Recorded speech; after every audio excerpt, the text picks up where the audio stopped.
5 жингээр гүйдэг амтэн. Наа замраг.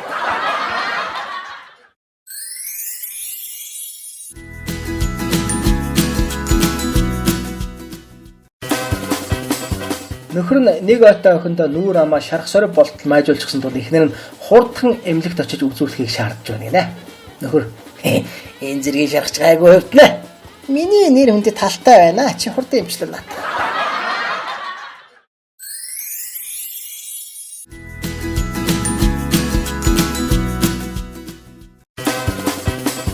Нэгэн хүүхэн чинь баагийн би ажлынхаа бүх ирчүүдийг их нэртэй нундаж үтсэн хэмээн сайрхаж байна. Гэтэл нэг бадрун залуу түүнд ойртож ирээд "Манаа гот унцна." "Үгүй. Яста унтаагүй. Чам таалагдахгүй байна мөн өшөө" гэд зодож ахын тэр.